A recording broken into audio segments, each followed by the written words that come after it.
ये कहानी विक्रम सिंह नाम के एक क्रिमिनल के साथ हुई एक रियल स्टोरी पर बेस्ड है। केरल में रहने वाला 34 साल का एक हट्टा कट्टा आदमी विक्रम सिंह बड़े बड़े बिल्डरों के कहने पर छोटे छोटे लोगों के घर पर कब्जा करने का काम करता था। ना वो किसी गैंग का हिस्सा था और ना ही किसी से दुश्मनी रखता था। सुबह उठना, अपनी पुरानी मोटरसाइकिल स्टार्ट करना और डायरी में लिखे नाम के पीछे निकल जाना, यही थी उसकी जिंदगी। उस दिन शाम को जब वो अपनी डायरी देख रहा था तो उसको एक कंस्ट्रक्शन कंपनी से मैसेज आया। ये मैसेज एक बहुत बड़े बिल्डर का था जिसे पास के एक छोटे से शहर के सबसे बड़े महाराजा पैलेस पर कब्जा करना था। वो बिल्डर इस काम के लिए मुंह मांगी कीमत दे सकता था। विक्रम को लगा कि उसके लिए ये एक लॉटरी जैसा है और अगर उसने वो महाराजा पैलेस खाली करवा दिया तो उसे फिर से ये छोटे छोटे कब्जे का काम करने की कोई जरूरत नहीं होगी। पर महाराजा पैलेस का नाम पढ़ते ही उसके दिमाग में शहर की पुरानी बातें याद आईं। महाराजा पैलेस शहर के बाहर जंगलों के बीच बना शहर के महाराजा सांप का एक बहुत ही शानदार पैलेस था जो उनकी मौत के बाद कई सालों से वीरान था। लोग कहते हैं कि उस पैलेस का असली महाराजा बहुत बुरी तरह मारा गया और आज भी उसकी आत्मा वहां अपने बदले के लिए भटक रही है। कई लोगों ने उस पैलेस पर कब्जा करना चाहा, पर कोई भी वहां आज तक रात में रुक नहीं पाया है। विक्रम ने खुद से कहा कि ये सब अफवाह है और उसे ये काम करना ही चाहिए। दोपहर को विक्रम अपनी मोटरसाइकिल पर महाराजा पैलेस की तरफ निकल गया। रास्ता धीरे धीरे सुनसान होता गया। शाम ढलने लगी, शहर के घर पीछे छूट गए और पेड़ों के बीच से गुजरते हुए आसमान का रंग बदलने लगा। हवा ठंडी नहीं थी लेकिन भारी थी, जैसे हर सांस के साथ कुछ और भी उसके सीने के अंदर जा रहा हो। महाराजा पैलेस का गेट सामने आया। लोहे का बड़ा सा गेट आधा झुक चुका था, उस पर जंग जम चुकी थी और पेड़ की बेलों ने उसे पूरी तरह से जकड़ रखा था कि विक्रम ने मोटरसाइकिल बंद की। जैसे ही इंजन की आवाज खत्म हुई, आसपास की सारी आवाजें भी जैसे दब सी गईं। कोई पंछी नहीं, कोई जानवर नहीं, सिर्फ खामोशी और एक हल्की सी हवा जो जंगल की पेड़ पत्तियां हिला रही थी। ऐसा लग रहा था कि शायद वो हवा विक्रम को कुछ बताना चाह रही थी, लेकिन विक्रम का उस पर ध्यान नहीं था। विक्रम ने गेट के अंदर कदम रखा। महाराजा पैलेस अंदर से और भी ज्यादा भयानक लग रहा था। ऊंची छत, लंबी कॉरिडोर्स और दीवारों पर पुरानी पेंटिंग्स जो आधी मिट चुकी थीं। कई तस्वीरों के चेहरे घिसे हुए थे। पेंटिंग में आंखों की जगह सिर्फ काला रंग था, जैसे किसी ने जानबूझकर उन्हें मिटा दिया हो।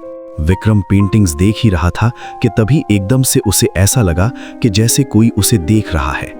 उसने आवाज लगाई, कोई है? कोई है यहां?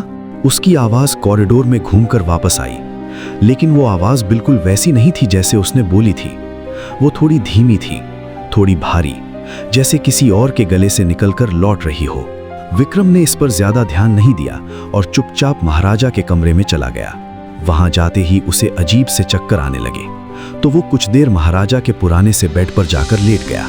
उसकी आंख कब लगी उसे पता ही नहीं चला, लेकिन फिर कुछ ही पलों में एक आवाज ने उसे उठा दिया, किसी के चिल्लाने की आवाज।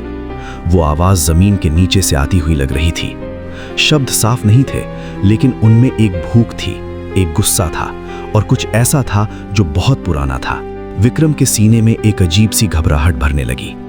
वो धीरे धीरे आगे बढ़ा और एक कमरे के सामने आकर रुक गया। दरवाजा आधा खुला था। अंदर खून में लिपटी जंजीरें पड़ी थीं और उन्हीं के पास एक दिया जल रहा था। दिए की लौ बिल्कुल सीधी थी, जबकि कमरे में हवा का कोई झोंका नहीं था। विक्रम ने जैसे ही कमरे के अंदर कदम रखा, वो दिया बुझ गया। अंधेरा इतना घना हो गया कि विक्रम को कुछ नजर नहीं आ रहा था। उस पल विक्रम को पहली बार लगा कि शायद यहां आकर उससे एक बहुत बड़ी गलती हो गई है। कुछ ही पलों में फिर एक आवाज आई, विक्रम के कान के बिल्कुल पास। किसी ने कहा, तू यहां कब्जा करने आया है। विक्रम ने पीछे मुड़ना चाहा, लेकिन उसके पैर जैसे जम गए थे। उसकी सांसें तेज हो गईं और दिल जोर जोर से धड़कने लगा।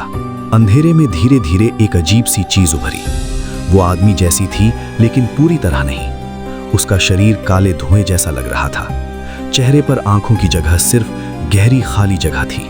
उस आदमी के हाथ में एक पुराना यंत्र था, जिसमें सूखे बाल और छोटी छोटी हड्डियां बनी हुई थी। फिर उस आदमी की परछाई से एक हंसी की आवाज आई, बहुत धीमी सी हंसी। धीरे धीरे वो धुआं, वो आदमी की परछाई एक भयानक तांत्रिक में बदल गई। उस तांत्रिक ने कहा कि वो भी कभी कर्ज में था। उसने बताया कि इस पैलेस के महाराजा ने उससे उसका हिसाब देने को कहा था। महाराजा ने उसे काले तंत्र, बलि और खून के कामों के लिए राज्य से निकाल दिया था। और फिर अचानक से वो कमरा बदलने लगा। विक्रम ने देखा कि महाराजा पैलेस अपने पुराने रूप में आ गया था। दीवारों पर रोशनी थी, सामने एक महाराजा खड़ा था, लेकिन जंजीरों में जकड़ा हुआ। वो शांत था, लेकिन उसकी आंखों में शक्ति थी। उसके सामने वही तांत्रिक खड़ा था जिसका चेहरा गुस्से और नफरत से भरा हुआ था। तांत्रिक ने अपनी काली शक्तियों का इस्तेमाल किया। मंत्रों की आवाज गूंजी। महाराजा को चारों ओर से काले सायों ने घेर लिया और महाराजा साहब को मार दिया गया। खून जमीन पर गिरा, बलि पूरी हुई। ये सब देखकर विक्रम का गला चीख से भर गया। तांत्रिक की फिर आवाज आई और उसने कहा, अब विक्रम की बारी है। तभी विक्रम की सांसें भारी होने लगी और उसके सीने में एक अजीब सा दर्द होने लगा। अचानक विक्रम जमीन से नीचे उड़ गया, जैसे वो हवा में तैर रहा हो। उसकी आंखें सफेद पड़ने लगी और उसे ऐसा लगा कि जैसे कोई उसकी आत्मा उसके शरीर से बाहर खींच रहा है। और तभी एक और आवाज आई। वो आवाज भारी थी लेकिन शांत थी। महाराजा साहब की आत्मा विक्रम के सामने थी। उसका चेहरा खूनी नहीं था, उसमें सिर्फ दुख और कर्तव्य था। महाराजा ने कहा कि इस घर में और खून नहीं होगा। तांत्रिक चीखा और बोला कि विक्रम अब उसका शिकार है।